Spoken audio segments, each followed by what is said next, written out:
선생님 갑자기 지금 말씀 듣다가 생각나는데 첨성대 네. 말이죠. 뭐 신라 시대 때 만들었던.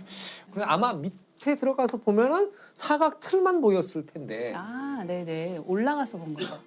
그 틀까지 올라가서 네모 구멍 창문 같은 게 있잖아요. 네. 그 안에 들어가면 또 제2의 사다리가 있어서 맨 꼭대기에 네모 근처까지 가서 거기서 뭔가를 반칙을 모았을 했을 것이다. 것이다. 한 것이 그러니까 그 신라 시대의 천문 기록들이 남아 있는데 그걸 보면은 첨성대가 만들어진 그 이후에 엄청나게 많은 데이터가 늘어나요. 이렇게. 근데 신라 때는 왜 그렇게 별 관측을 많이 하려고 했던 건가요? 그러니까 아마 신라 시대 때도 첨성대가 있었던 시절에는 아마도 뭐 선덕여왕이 첫 번째 여왕이었으니까요. 보통은 이제 남성 왕이 있는데 여성이 왕을 하게 될 때 혹시 조금 더 누군가의 왕권의 정당성에 대해서 의문을 도전하면 안 되니까. 품을 수 있을 때 아마 그런 일을 하지 않았겠는가 짐작해 볼 수 있죠. 우리가 뭔가 정통성이 있고 하늘이 내린 왕조다. 이런 식으로 이제 어필하고 싶을 때 하늘의 움직임을 읽을 수 있는 왕권이 되게 중요하게 평가가 됐잖아요. 그래서 조선 개국 때 별자리 지도를 새로 만들라고 이제 합니다. 그게 이제 우리 10,000원짜리 지폐 뒷면에 있는 천상열차 분야 지도라는 하늘에 이렇게 나열되어 있는 것들을 구획을 나누어서 지도로 만든 것이다. 근데 제가 초등학교 4학년 때 친구네 외갓집에 놀러 간 적이 있었는데 굉장히 산속이었고 암흑천지에 전 도시에서만 자라가지고 티가 나지 않습니까? 도시에서만 도시 자라서 남자. 그런 것 같기도 하고. 원래 밤이라는 게 이렇게 어두운 거, 이 어둠이 이렇게 공포스럽다는 생각을 해본 적이 없거든요. 근데 지금 말씀하신 그런 종류의 네. 충격을 다룬 소설이 있어요. 네. 밤의 전설일 거예요, 제목이. 밤의 전설.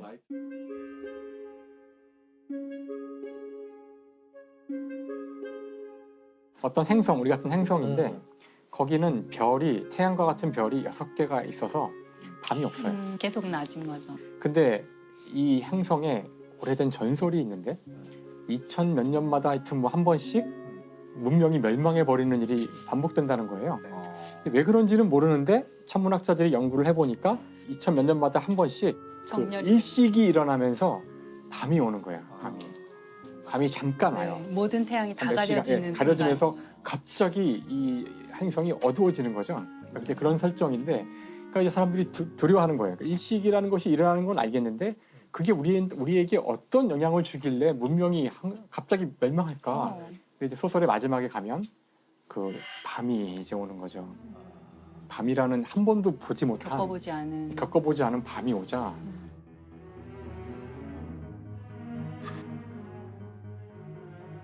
그러니까 서서히 이제 어두워지면서 그 순간 별이 처음으로 별이 쫙 보이는 건데, 그러니까 우리가 그 지동설 때 깨달았던 또는 그 갈릴레오의 관측 이후에 깨달았던 걸 이 사람들은 그 순간 한 순간에 깨닫고 느끼고 충격받고 이래가지고 그렇습니다. 불을 지르고 막 사람들이 미쳐 날뛰다가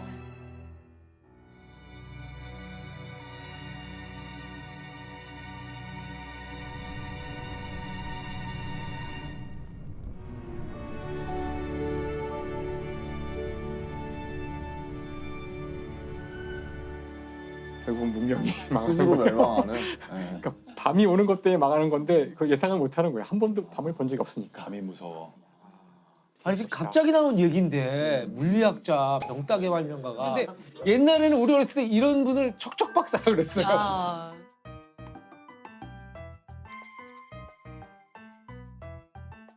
과학 전문 책방에서 한번 모여봤는데 사실 심재현 박사님께 여쭤보고 싶은 게 우주에서 연주가 가능한가요? 소리가 나요? 이게? 연주는 할 수 있겠죠. 소리는 매질이 있어요. 들리지 않겠죠. 네. 아. 근데 우리 우주정거장 안에서는 이제 공기가 있으니까 네네. 소리 들을 수 있거든요. 그러면 우주정거장 안에서는 우주인들이 약간 이제 무료함을 달래기 위해서 실제로 밴드 연주도 하고. 오. 3, 2, 1.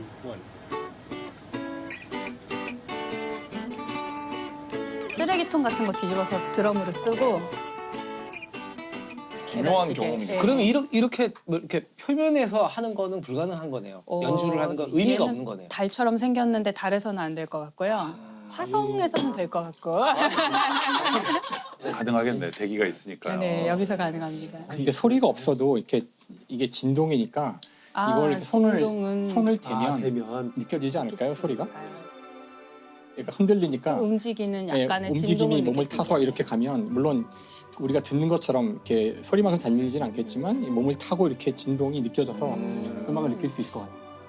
결국은 진동만 전달되면 되는데 충분히 크면 아마도 소리가 없어도 음악을 즐길 수 있을 거라는 생각이 궁금하네요. 얼마 전에 뭐 나사에서 블랙홀 소리를 공개했다고 들었어요. 그게 아, 네네. 우주의 소리가 전달이 안 되잖아요. 근데 그렇죠. 전달은 안 돼서 네. 그건 이제 블랙홀을 우리가 관측을 하면 이렇게 파동이 이렇게 퍼져 나오는 거를 관측했는데 그거를 사람이 들을 수 있는 주파수로 변환해서 그러니까 우리가 그냥 짐작 정도로 할 수 있게 이제 음향화 소리가 해준 어떤가요? 거고요. 막 왠지 따라라라라라 이런 건 아닐 거 아니에요. 그렇게 빨아들이는. 아름다운 소리는 아니었고 약간 기괴한 소리 아. 이렇게 막 공포 영화의 배경음악으로 나올 것 같은 그런 소리이기도 했는데 네.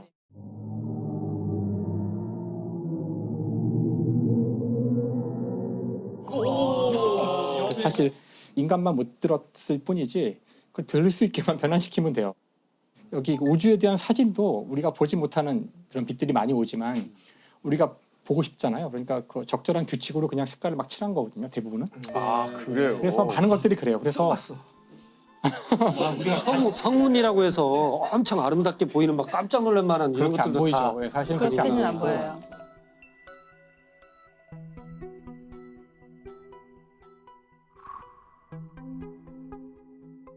왜냐면 그 가시광선은 그 오는 빛에 이 존재하는 모든 전자기파 가운데 아주 좁은 영역이기 때문에 우주에서는 온갖 종류의 전자기파가 오니까 이걸 우리가 보고 싶으면은 우리가 볼 수 고정을 있는 해버리면. 영역으로 다 이렇게 매핑만 해주면 그 우리가 보는 식으로 만들 수 있거든요. 그래서 우리가 뭐 제임스 웹 우주망원경에서 요새 사진 예쁜 사진들이 많이 오고 있는데 우리 눈으로 봤을 때 그 모습은 아니고요.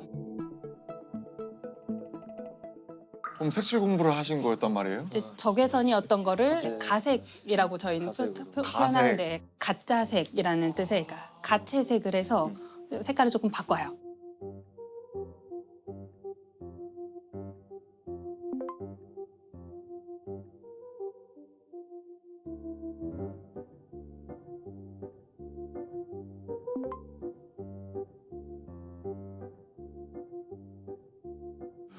그렇군요. 그러면은 어쨌든 속은 걸로.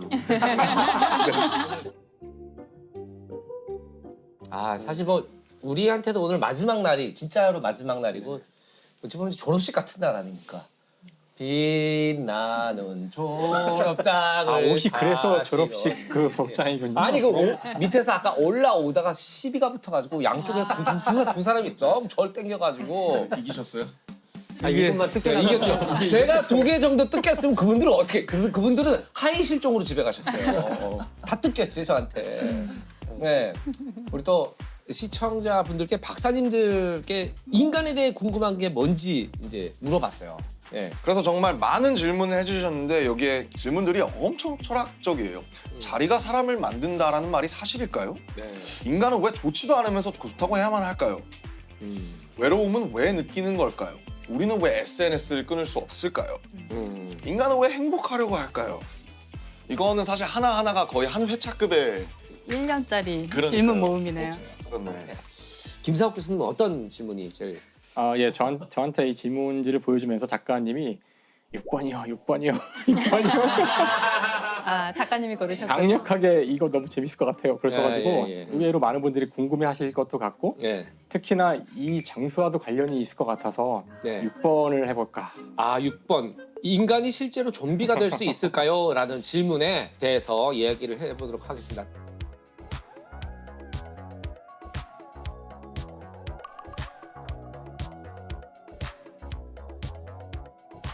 참고로 초대 손님 한 분을 여기서 모셔야 될 것 같아요. 조선 좀비의 어머니, 좀비의 어머니, 좀비의 발명가, 아, 예. 네, 김은희 작가님을 제가 보여드리고 한국의 아가사 크리스티, 예, 김은희 작가님이십니다. 예, 의자로 예.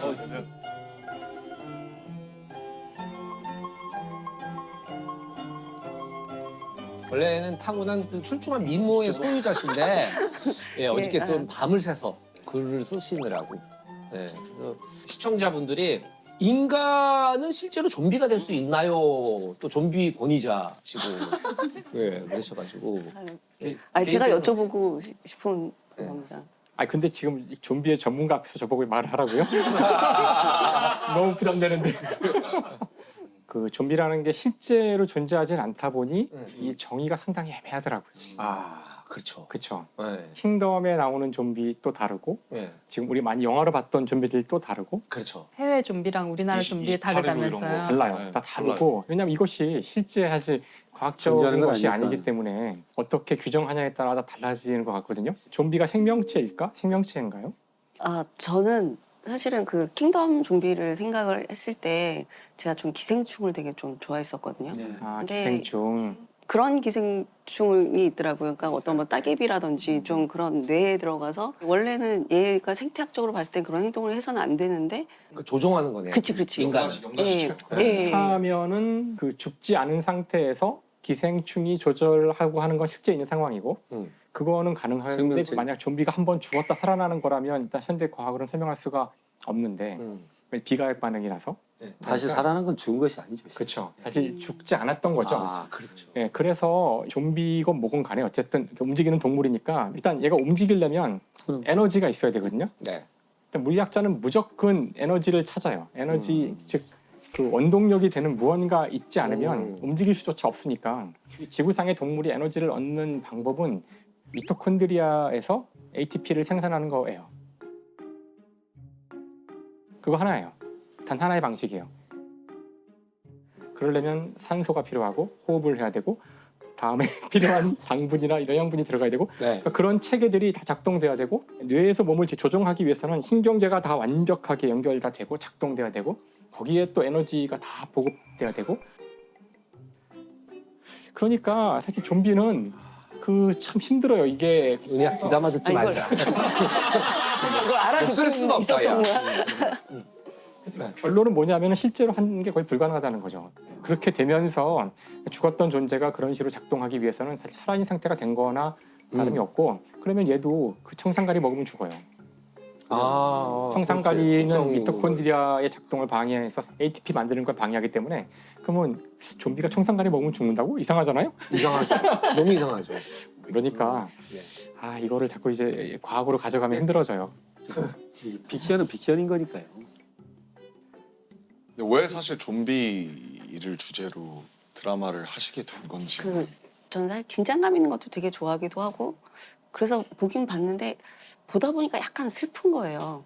그러니까 좀비가. 막, 예, 그러니까 예. 이게 치욕밖에 남지 않았는데 굶주림 하나로 막 어딘가에 대해서 저렇게 최선을 다해서 뛰어가고 뭐 다리가 부러져도 뛰어가는 그게 얼마나 배가 고프면 저럴까라는 생각이 좀 들면서 가장 배고픈 시대에 그냥 식욕만 남은 어떤 그런 불쌍한 민중 막 예. 그런 거였어요.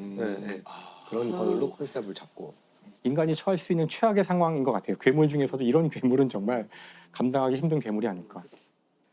그런데 워킹데드라고 이제 미국 드라마 시리즈 굉장히 시즌 많은 11까지인가 나온 예, 거. 다 봤는데 그렇게 다 봤어요. 그렇게 좀비 드라마가 아니거든요.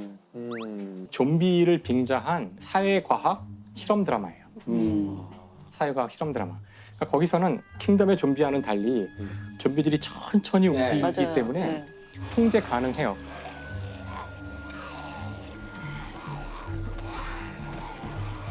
그래서 좀비들이 세상을 뒤덮고 있지만 사람들이 여기저기 모여서 사회를 만들어요. 독재 사회도 생기고 병적인 사이코패스들만 모인 집단도 있고 인간을 잡아먹는 인간도 생기고 그 드라마의 목적은 이렇게 인간들이 모여서 어떤 사회를 구축하는지를 보여주는 거예요. 그걸 보면서 항상 느끼는 것이 문명이 사라졌을 때 지금과 같은 안전장치들이 사라지고 국가가 사라졌을 때 가장 두려운 것은 다른 인간이에요. 역시 인간이구나. 그래서 인간을 만났을 때 상대를 믿지 못한다는 것이 어떤 의미를 갖는지를 보여줘요. 그래서 좀비는 사실 중요하지 않아요. 좀비는 사회를 망가뜨리고 복구를 금방 못 시키게 하는 장치로 쓰여요. 네. 하지만 또 킹덤은 좀비들의 속도가 빠르다 보니 절대 이렇게 될 수가 없어요. 네 맞아요. 여기서는 무조건 좀비하고의 싸움밖에 없어요.